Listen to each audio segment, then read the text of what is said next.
बच्चों, याद है हम लोगों ने लास्ट क्लास में क्या पढ़ा था? याद है आप लोगों को वो स्टोरी? हम लोगों ने कौन सा स्टोरी पढ़ा था? बड़ों का अनुभव पढ़ा था, है ना?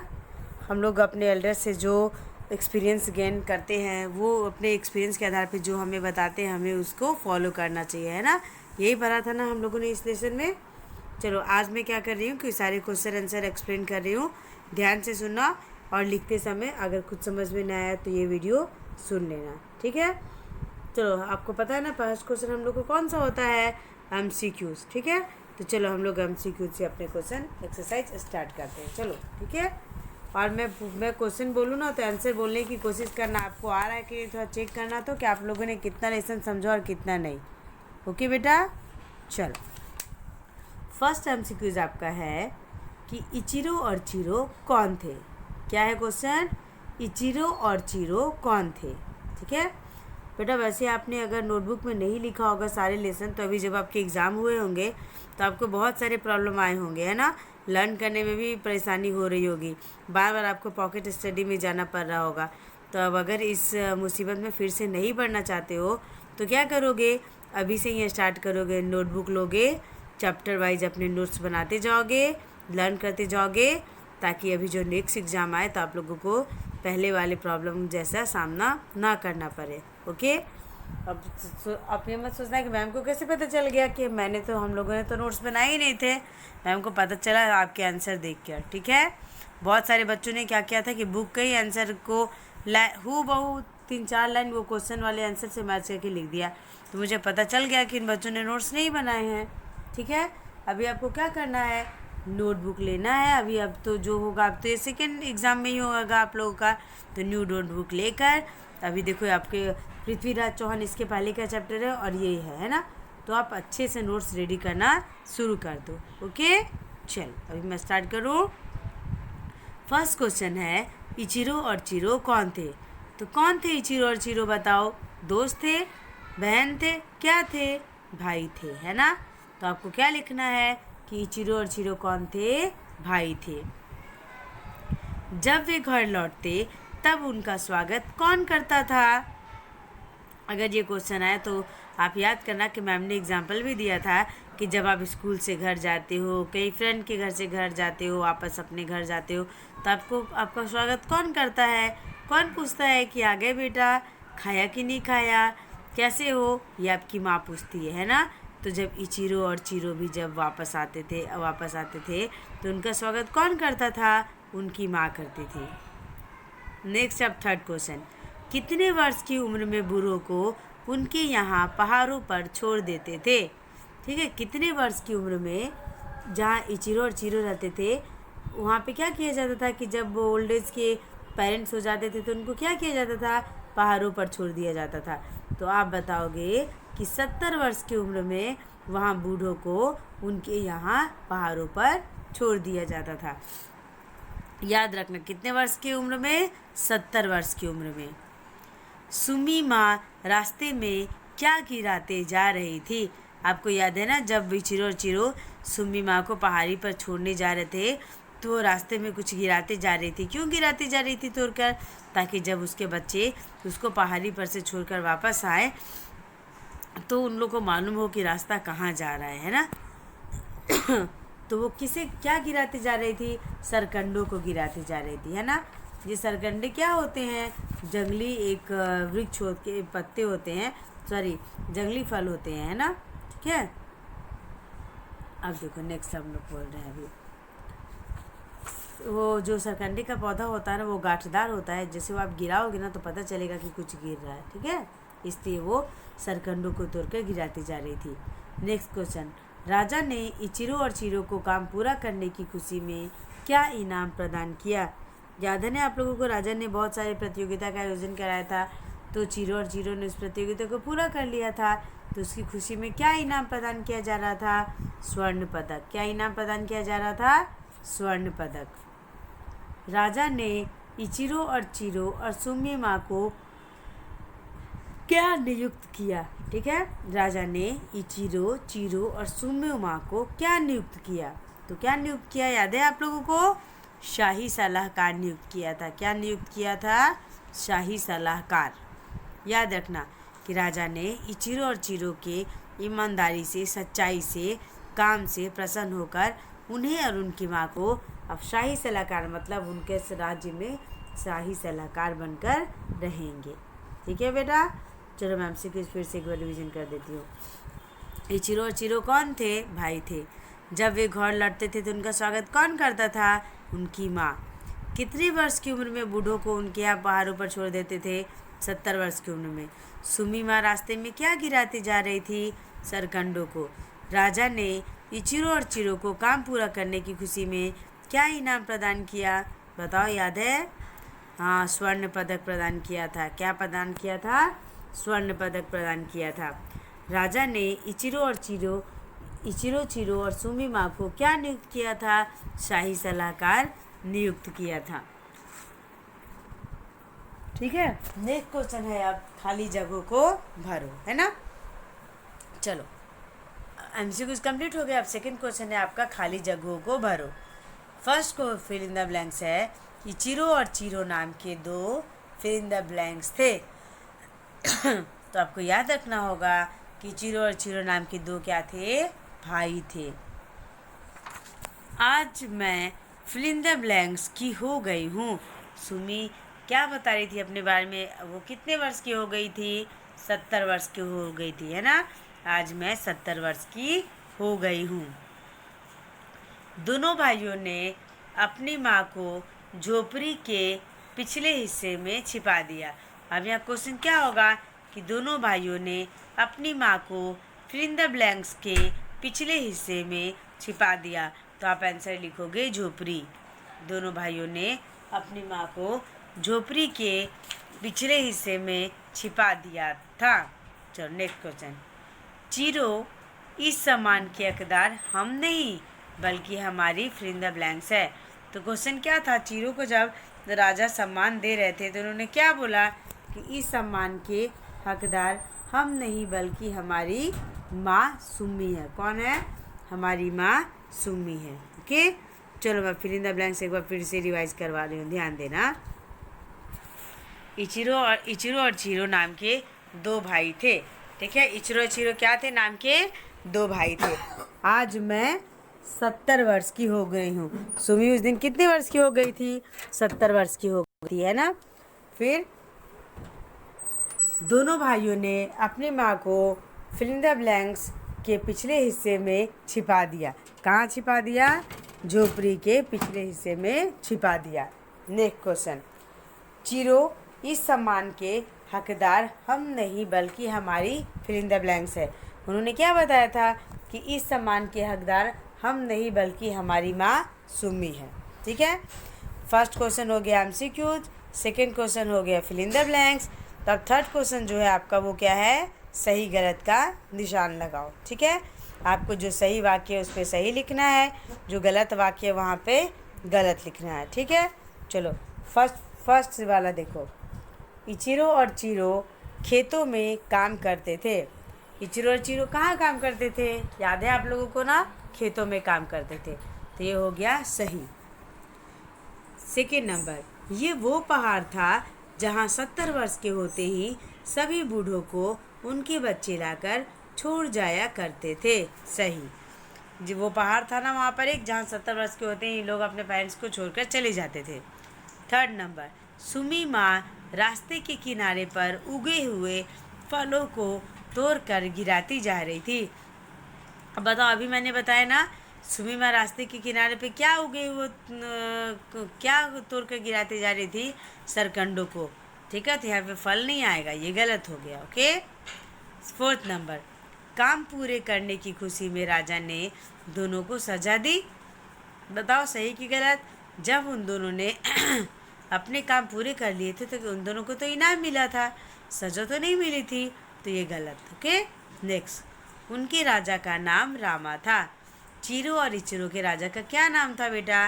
रामा था। सही। हाँ, नेक्स्ट क्वेश्चन एक बार मैं सही गलत फिर से बोल दूँ। चिरो और चिरो खेतों में काम करते थे। सही। ये वो पहाड़ था जहाँ 70 वर्ष के होते ही सब बूढ़ों को उनके बच्चे लाकर छोड़ जाया करते थे। सही। सुमी माँ रास्ते के किनारे पर उगे हुए फलों को तोड़ कर गिराती जा रही थी। गलत। काम पूरे करने की खुशी में राजा ने दोनों को सजा दी। गलत। उनके राजा का नाम रामा था। सही। ओके, चलो अब हम लोग किस पे आएंगे? अति लघु उत्तर पर आएंगे। ठीक है। इचिरो और चिरो क्या काम करते थे? इचिरो और चिरो खेती का काम करते थे। क्या काम करते थे? खेती का काम करते थे। इचिरो और चिरो खेती का काम करते थे। घर से विदा होने से पहले सुमी ने क्या इंतजाम कर दिया था? अब बताओ, जब सुमी माँ घर से विदा हो रही थी तो अपने बच्चों के लिए क्या क्या किया था? याद है आप लोगों को? चलो मैं बताती हूँ। घर से विदा होने से पहले सुमी ने सभी कपड़े दुरुस्त कर दिए और बच्चों के लिए आखिरी खाना भी बना दिया कि जाते जाते खाना बना दे रही हूँ, मेरे बच्चे खा लेंगे, है ना? तो घर से विदा होने से पहले सुमी ने सभी कपड़े दुरुस्त कर दिए और बच्चों के लिए आखिरी खाना भी बना दिया। Next question. दोनों भाइयों ने अपनी माँ को गांव वालों तथा सिपाहियों से छिपाने के लिए क्या किया? अब बताओ, याद है आप लोगों को? दोनों भाई क्या हुआ कि अगर उसकी माँ तो 70 वर्ष की हो गई थी, अगर सिपाही या गांव के लोग देख लेते तो जाके राजा से शिकायत कर देते। तो इससे बचने के लिए दोनों भाइयों ने क्या किया था? दोनों भाइयों ने गांव वाले तथा सिपाहियों से छिपाने के लिए माँ को झोपड़ी के पीछे छिपा कर रखा था। ठीक है। Next question. अब देखो, ये जो अति लघु है, फिर से मैं एक बार बोल रही हूँ, सुन लो। फर्स्ट क्वेश्चन है, इचिरो और चिरो क्या काम करते थे? इचिरो और चिरो खेती का काम करते थे। घर से विदा होने से पहले सुमी ने क्या इंतजाम कर दिया था? घर से विदा होने से पहले सुमी ने सभी कपड़े दुरुस्त कर दिए और बच्चों के लिए आखिरी खाना भी बना दिए। दोनों भाइयों ने अपनी माँ को गांव वालों तथा सिपाहियों से छिपाने के लिए क्या किया? दोनों भाइयों ने गांव वाले तथा सिपाहियों से छिपाने के लिए माँ को झोपड़ी के पीछे छिपा दिया। नेक्स्ट है लघु उत्तर। ठीक है। अब हम लोग लघु उत्तर कर रहे हैं। फर्स्ट क्वेश्चन, राजा रामा ने क्या नियम बनाया था तथा इस नियम के पीछे उनके क्या विचार थे? ठीक है। क्वेश्चन है, राजा रामा ने क्या नियम बनाया था तथा इस नियम के पीछे उसके क्या विचार थे? ठीक है। आंसर है, राजा रामा ने यह नियम बनाया था कि 70 वर्ष की उम्र के बाद बूढ़ों में योग्यता और ताकत खत्म हो जाती है तो वे परिवार और समाज पर बोझ बन जाते हैं तथा उनके बच्चे 70 वर्ष के होते ही उन्हें एक पहाड़ पर छोड़ आते थे। ओके। राजा रामा ने यह नियम बनाया था कि 70 वर्ष की उम्र के बाद बूढ़ों में योग्यता और ताकत खत्म हो जाती है तो वे परिवार और समाज पर बोझ बन जाते हैं अतः उनके बच्चे 70 वर्ष के होते ही उन्हें कहाँ छोड़ आते थे? पहाड़ पर छोड़ आते थे।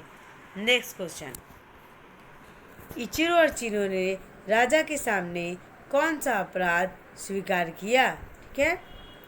इचिरो और चिरो ने राजा के सामने कौन सा अपराध स्वीकार किया? दोनों भाइयों ने यह अपराध स्वीकार किया कि उन्होंने अपनी 70 साल की माँ को पहाड़ पर छोड़ने की अपेक्षा झोपड़ी के पीछे छिपाकर रखा है। फिर से सुनो, दोनों भाइयों ने यह अपराध स्वीकार किया कि उन्होंने अपनी 70 साल की माँ को पहाड़ पर छोड़ने की बजाय झोपड़ी के पीछे छिपाकर रखा है। अब है आपके निबंधात्मक प्रश्न। ठीक है। अब हम लोग निबंधात्मक प्रश्न कर रहे हैं। फर्स्ट क्वेश्चन, राजा रामा ने पुरुषों को कौन कौन से काम करने के लिए कहे? उन कामों को किसने और कैसे पूरा किया? फर्स्ट क्वेश्चन है, राजा रामा ने पुरुषों को कौन कौन से काम करने के लिए कहे? उन कामों को किसने और कैसे पूरा किया? देखो, राजा रामा ने पुरुषों से निम्न कार्य करने के लिए कहा। ठीक है। क्या करने के लिए कहा था? राजा ने कहा कि ऐसा शंख ला कर दिया जाए कि जिसके आर पार धागा पिरोया गया हो। कैसा शंख लाने के लिए कहा था? कि जिसके आर पार धागा पिरोया गया हो। सुमी माँ ने इस काम को इस तरह करवाया। कैसे करवाया देखो। पहले एक चींटी को पकड़ो, उसके पैर में धागा बांधकर उसे शंख के ऊपर वाले छेद में से अंदर जाने दो। अब देखो सुमी माँ ने क्या कराया कि पहले बोला कि एक चींटी को पकड़ो, फिर क्या करो, उसके पैरों में धागा बांध दो और उसे शंख के ऊपर वाले छेद में से क्या करो, अंदर जाने दो। इसके बाद क्या हुआ, फिर शंख के मुंह पर कुछ चीनी के दाने रखो। चीनी के दानों से क्या होगा, चींटियाँ आकर्षित हो जाएंगी और शंख से अपना रास्ता बनाकर निकलेंगी, तो धागा भी क्या होगा, शंख के मुंह तक पहुंच जाएगा। ठीक है बेटा। तो पहला काम ये था कि सुमी की शंख ला कर दो जिसके आर पर धागा पिरोया हो, तो उसको सुमी माँ ने तो करवा दिया। दूसरा काम था बिना बजने वाला ढोल बनाना। ऐसा ढोल बनाना जिसमें जो कि बजता ना हो, या उसको क्या है कि ढोल उसको आप बजाओगे नहीं फिर भी बजे, ऐसा ढोल चाहिए था राजा को। इस काम को सुमी माँ ने इस तरह करवाया। एक अचार के डिब्बे को दोनों ओर से खाली करवाया, फिर एक चमड़े के टुकड़े मढ़ दिए गए। उसमें क्या हुआ, कुछ मधुमक्खियाँ छोड़ दी गई, फिर दूसरी ओर को भी चमड़े से बंद कर दिया गया। ठीक है। अब देखो अब क्या होगा, जैसे ही चमड़े का मुंह खोला जाएगा क्या होगा कि मधुमक्खियाँ बाहर निकलने लगेंगी, तो क्या होगा, ढोल से खुद ब खुद आवाज़ आने लग जाएगी। इस तरह सुमी माँ ने अपने बच्चों से दोनों काम पूरा करवा दिया। ठीक है। Next question. पाठ के अंत में राजा ने सुमी माँ के सम्मान में क्या और क्यों कहा। ठीक है। पाठ के अंत में राजा ने सुमी माँ के सम्मान में क्या और क्यों कहा। तो पाठ के अंत में राजा ने सुमी माँ के सम्मान में कहा कि सुमी, तुम्हारी सूझबूझ और समझदारी के लिए और जो ममता तुमने अपने बच्चों को दी है उसके लिए मैं तुम्हारा सम्मान करता हूँ। अब से तुम और तुम्हारे लड़के मेरे शाही सलाहकार होंगे। अब देखो क्या हुआ, राजा ने अंत में क्या हुआ, सुमी माँ के सम्मान में कहा। सुमी माँ ने अपने बच्चों की देखभाल कितने अच्छे से किया था और क्या किया था कि अपने बच्चों को सारे प्रतियोगिताओं में सूझबूझ से पास करवा दिया था। तो पाठ के अंत में राजा ने सुमी माँ के सम्मान में कहा कि सुमी, तुम्हारी सूझबूझ और समझदारी के लिए और जो ममता तुमने अपने बच्चों को दी है उसके लिए मैं तुम्हारा सम्मान करता हूँ। अब से तुम और तुम्हारे लड़के मेरे शाही सलाहकार होगे। ओके बेटा। अब देखो, घर से हमेशा के लिए विदा लेते समय भी सुमी माँ अपने बेटों की ही चिंता करती है। इससे उसके अंदर की कौन कौन से गुणों का पता चलता है। याद है ना आपको, जब घर से विदा ले रही थी सुमी माँ तो अपने बच्चों के लिए कपड़े दुरुस्त कर दिए, खाना बनवा दिए। तो इन सारी बातों से आपको किन गुणों का पता चलता है, खुद बताओ आपको। चलो मैं बताती हूँ। घर से हमेशा के लिए विदा लेते समय सुमी माँ ने अपने बेटों के कपड़े दुरुस्त कर दिए, उनके लिए अंतिम खाना भी बना दिया। जब चीरो और इचरो सुमी माँ को पहाड़ पर छोड़ने जा रहे थे तभी भी सुमी माँ उनके लिए रास्ते पर निशानी छोड़ती जा रही थी, जिससे क्या होगा, लौटते समय वे रास्ता न भूल जाए। इन सारी बातों से स्पष्ट होता है कि सुमी माँ हमेशा अपने बेटों की ही चिंता करती थी। क्या फिर से बोल दूँ, देखो, घर से हमेशा के लिए विदा लेते समय सुमी माँ अपने बेटों की ही चिंता करती है। इससे उसके अंदर के कौन कौन से गुणों का पता चलता है। घर से हमेशा के लिए विदा लेते समय सुमी माँ ने अपने बेटों के कपड़े दुरुस्त कर दिए, उनके लिए अंतिम खाना भी बना दिया। जब चीरो और इचरो सुमी माँ को पहाड़ पर छोड़ने जा रहे थे तभी भी सुमी माँ उनके लिए रास्ते पर निशानी छोड़ते जा रही थी, जिससे लौटते समय रास्ता ना भूल जाए। इन सारी बातों से स्पष्ट होता है कि सुमी माँ हमेशा अपने बेटों की ही चिंता करती थी। अब देखो नेक्स्ट क्वेश्चन है आपका, संकेत गद्यांशों को पाठ में ध्यानपूर्वक पढ़कर दिए गए प्रश्नों के उत्तर लिखिए। बेटा इसमें क्या है कि आपको बुक के ही बहुत सारे पैराग्राफ दिए हुए हैं, उसको पढ़कर क्या करना है कि क्वेश्चन के आंसर देने हैं। ठीक है, अब देखो फर्स्ट क्वेश्चन है आपका। देखो पहले संकेत देख लो। संकेत है आपका कि इचिरो महाराज रुकिए, फिर इन द ब्लैंक्स दरबार में हाजिर हो। तो आपको क्या करना है कि अपने बुक से सारे लाइंस को वापस पढ़ना है, फिर उसके आधार पे आपको आंसर देना है। तो देखो पहला है कि चिरो ने अपनी माँ को सम्मान का हकदार क्यों बनाया। याद है आपको, चिरो ने अपनी माँ को सम्मान का हकदार क्यों बनाया। चिरो ने माँ को सम्मान का हकदार बताया क्योंकि माँ ने ही राजा को दी हुई प्रत्येक कार्य का समाधान बताया था। उनके समझ में तो कुछ नहीं आ रहा था, सुमी माँ ने उन्हें रास्ता बताया ना, इसलिए चिरो ने क्या किया, अपनी माँ को सम्मान का हकदार बताया। सेकंड क्वेश्चन, इचिरो ने गांव वालों के दिए गए जुर्माने को वापस लौटाने के लिए क्यों कहा। जो गांव वाले प्रतियोगिता में फेल हो गए थे, राजा ने क्या कहा था कि सबको जुर्माना देना पड़ेगा।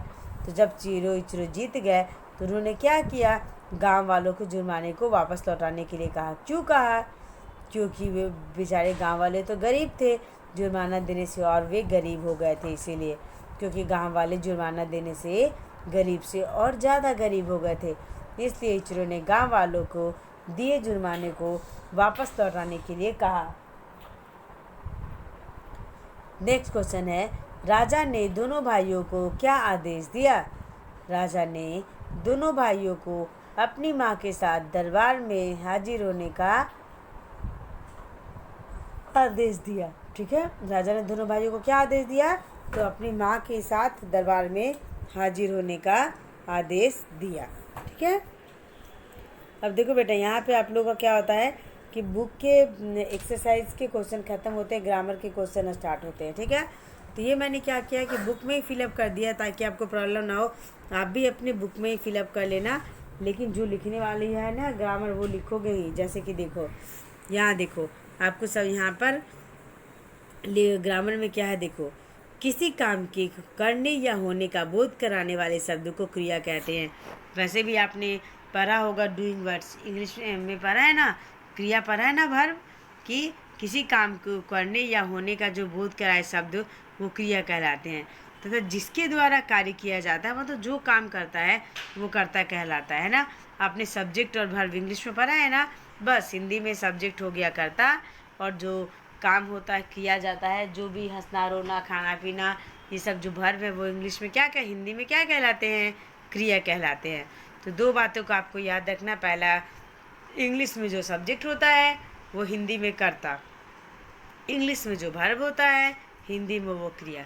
डेफिनेशन तो सेम ही होंगे। ओके, अब देखो जैसे दोनों भाई राजा के पास आ जाते हैं, यहाँ दोनों भाई क्या हो गए, कर्ता हो गए, क्योंकि करने वाले कौन है, दोनों भाई हैं, और जो जाना है वो क्या है, डूइंग वर्ड से या फिर वर्ब है, इसलिए ये हो गए क्रिया हो गया। ठीक है, याद रहेगा आप लोगों को, इंग्लिश में सब्जेक्ट हिंदी में कर्ता, इंग्लिश में वर्ब हिंदी में क्रिया। ओके, चलो अब आपको यहाँ क्या करना है कि वाक्य दिया गया है कि जो करता हो उस पर गोल करना है, और जो क्रिया है उसको क्या करना है, रेखांकित करना है। ठीक है, अब देखो फर्स्ट क्वेश्चन है, दोनों भाई दिन भर खेती करते थे।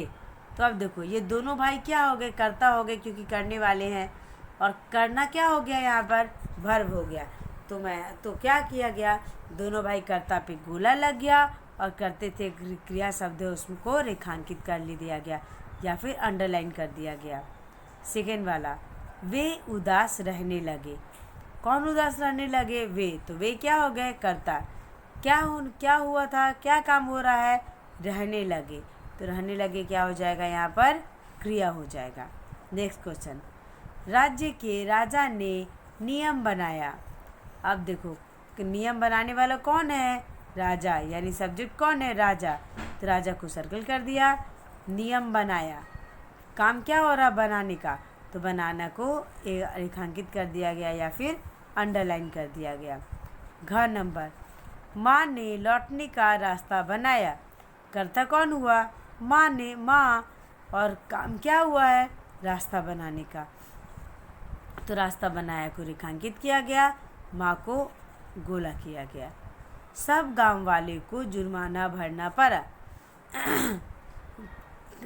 किसके द्वारा काम हुआ, सब गांव वालों के द्वारा। क्या काम हुआ, भरना पड़ा। तो सब गांव वाले कर्ता हो गए और जो भरना पड़ा वो क्या हो गया, क्रिया हो गया। Okay, next. राजा ने उन्हें माफ़ किया। माफ़ करने का काम किसके द्वारा हो रहा है, राजा का। क्या किया, माफ़ किया। तो माफ़ किया रेखांकित हो गया और जो राजा है वो कर्ता हो गया, उस पर गोला हो गया। ओके, आई समझ में बात। आई डोंट थिंक कि कोई प्रॉब्लम होगा, इतना इजी है ये। बस आपको कर्ता को गोला लगाना है, वर्ब को अंडरलाइन करना है या रेखांकित करना है। तो आपको तो साफ पता चल जाएगा, जो काम करने वाला है वो करता है यानी सब्जेक्ट कहलाएगा, और जो काम हो रहा होगा वो क्या हो जाएगा, क्रिया हो जाएगा। उसको आप लोग क्या करोगे, रेखांकित कर दोगे या फिर अंडरलाइन कर दोगे। ठीक है, नेक्स्ट है, आप देखो क्रिया। क्रिया के दो भेद होते हैं। ठीक है, मतलब जब कोई काम होता है तो वो दो प्रकार के होते हैं। क्या होते हैं, पहला सकर्मक क्रिया और दूसरा अकर्मक क्रिया। सकर्मक क्रिया क्या होता है, कर्म सहित क्रिया। जो क्रिया काम हो रहा ना उसमें कर्म भी रहता है। कर्म किसे कहते हैं, जिस पर कोई काम का प्रभाव पड़े। आप कोई काम कर रहे हो तो उसका असर जिस पे पड़े, परिणाम जिस पर आए, वही कर्म होता है। ठीक है, जैसे मैं पानी पी रहा हूँ सपोज, तो पी रहा हूँ ये क्रिया है, लेकिन क्या पी रहा हूँ, पानी। तो पानी यहाँ पे क्या हो जाएगा, कर्म हो जाएगा। ओके, देखो यहाँ पे एग्जाम्पल देखो, सुमी राजमहल में आई। सुमी तो हो गया कर्ता, आई हो गया क्रिया। ठीक है, तो कहाँ आई, राजमहल में आई। तो राजमहल क्या हो गया, कर्ता हो गया। अंडरस्टैंड। देखो नेक्स्ट, अकर्मक क्रिया। कर्म के बिना क्रिया। कोई काम तो हो रहा है लेकिन उसमें कर्म नहीं है, किसी पे उसका प्रभाव नहीं पड़ रहा, तो वो क्या कहा जाएगा, अकर्मक क्रिया। जैसे सुमी आई, कहाँ से आई, कहाँ को गई, ऐसा कुछ नहीं है, बस सुमी आई। ये क्या हो गया कि ये हो गया अकर्मक क्रिया, बिना कर्ता और कर्म के, बिना कर्ता और देखो इसमें क्या हुआ कि सुमी आई, यहाँ पे क्या है, कर्म नहीं है, है ना, इसलिए ये अकर्मक क्रिया हो गया।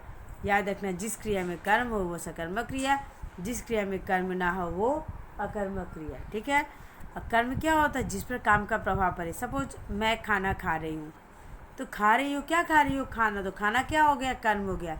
ढूंढो कि क्या हो रहा है, पहले कर्ता अलग कर लो, फिर क्रिया अलग कर लो, जो बचे वो कर्म हो जाएगा। ओके बेटा, अब देखो नेक्स्ट। अभी आपको क्या करना है कि वाक्य पढ़कर क्रिया के उचित भेद से आपको मिलान करना है। ठीक है, फर्स्ट है, इचिरो और चिरो वापस आ गए। ठीक है, इचिरो चिरो तो कर्ता हो गए और जो आ गए वो क्या हो, वापस आ गए, क्या हुआ, वो क्रिया हो गए। लेकिन यहाँ पे कर्म नहीं है, इसलिए क्या हो गया, अकर्मक क्रिया। अब देखो, सुमी ने सरकंडों को तोड़कर गिरा दिया। सुमी क्या हो गया, कर्ता हो गया, गिराना क्या हो गया, क्रिया हो गया। जो दोनों को छोड़ दो तो क्या बचा, सरकंडो। तो सरकंडो क्या हो गया, यहाँ पर कर्म हो गया, यानी ये सकर्मक क्रिया। आ रहा समझ में। देखो मैं एक एक वाक्य बता रही हूँ। ढोल बजने लगा। अब देखो ढोल बजने लगा, बजने लगा हो गया क्रिया, ढोल हो गया कर्ता। लेकिन ढोल बजने का जोर जोर से बजने लगा या ढोल धीरे बजने लगा, ऐसा तो कुछ नहीं है, यानी इसमें कर्म नहीं है, ये हो गया अकर्मक क्रिया। जोरदार तूफान शुरू हो गया। अब यहाँ देखो बेटा, तूफान क्या हो गया आपका, कर्ता हो गया, और शुरू हो गया क्या हुआ, क्रिया हो गया। लेकिन जो बीच में जोरदार आया वो क्या हो गया, बताओ क्या हो गया, जोरदार तूफान शुरू हो गया। तो यहाँ पे जोरदार तूफान हो गया आपका, कर्ता हो गया, शुरू हो गया क्रिया, यहाँ पे कर्म नहीं है, इसलिए ये अकर्मक क्रिया। दोनों भाई अपने माँ को दरबार में लाए, यहाँ पे भी कर्म है ना, दोनों भाई कर्ता हो गए, दरबार में लाए ये क्रिया हो गए, और माँ क्या हो गई, अब कर्म हो गई। ठीक है, चलो नेक्स्ट। शब्दों को जोड़ने के लिए की और की का प्रयोग करना। आपको छोटी की और बड़ी की का प्रयोग करके शब्द बनाना है। ठीक है, याद रखना, जब की ई की मात्रा लंबी जाएगी तो वो बड़ी वाली की आएगी, लेकिन छोटी जब की मात्रा छोटी जाएगी तो छोटी वाली की आएगी। अब देखो, राजा का विचार था फिल इन द ब्लैंक्स की। देखो ये की लंबा जा रहा है, इसलिए नहीं, राजा का विचार था कि ये की छोटी, क्योंकि हम लोग की अभी काम बात पूरी नहीं हुई है, छोटी की मात्रा। राजा का विचार था कि बूढ़ों में योग्यता और ताकत खत्म हो जाती है, इसमें कम है छोटी की मात्रा। अब देखो, इचिरो और चिरो कुहरों से घिरी पहाड़ी की चोटी पर पहुंच गए, यहाँ कम में बड़ी की मात्रा।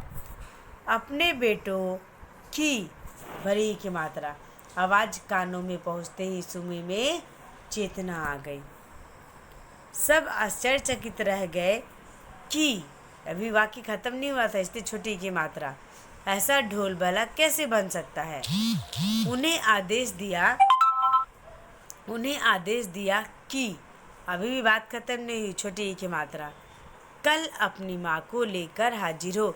एक बात ये भी आप ध्यान देना कि जब कोई वाक्य ख़त्म हो रहा हो तो कम में बड़ी की मात्रा, लेकिन जब वो की दो वाक्य को जोड़ने का काम कर रहा है तो उसमें आपको कम में छोटी की मात्रा देनी है, याद करना, ठीक है। एक की यह होगा जो दो वाक्य को जोड़ने का काम करेगा, और एक की जो वाक्य को ख़त्म करने के कगार पे होगा, ठीक है। चलो बेटा, ये मैंने आपको आपके सारे ग्रामर तो एक्सप्लेन कर दिए हैं। फिर भी अगर कोई क्वेरी हो तो हम लोग ऑनलाइन मिलेंगे तो आप मुझसे पूछ लेना। हाँ बेटा, फिर से सुनो, नोटबुक में अपना ये चैप्टर अच्छा से कर लेना बेटा। इसके पहले का पृथ्वीराज चौहान मैंने करवाया है, पृथ्वीराज चौहान है ना, इसके पहले आपने क्या पढ़ा है देखो, मैं आप ये 7 लेसन है, 6 लेसन में सॉरी आपने जॉर्ज पढ़ा है ना, वो तो 7th का है, आपने जॉर्ज पढ़ा है, तो जॉर्ज चैप्टर का क्वेश्चन आंसर क्या करना अच्छा से कर लेना, ठीक है बेटा। मैंने गलती से वो लेसन बोल दिया था, पृथ्वीराज चौहान स्टैंडर्ड 7 का है, आप लोगों का जॉर्ज है चैप्टर 6 है, ये चैप्टर 7 है, चैप्टर 6 जॉर्ज है। तो जॉर्ज का लेसन अपनी बुक में नोटबुक में अच्छे से लिख कर प्रिपेयर कर लेना, ठीक है। अब उसके बाद आपका ये बरो का अनुभव आया, इसको भी अच्छे से नोट डाउन कर लेना, ओके बेटा। चलो अब मैं जाऊँ, अच्छे से ज़रा काम हो जाएगा ना। जो प्रॉब्लम आपने फेस किया अभी इस एग्ज़ाम में, नेक्स्ट एग्ज़ाम में मत करना, ओके। चलो बाय बेटा, टेक केयर।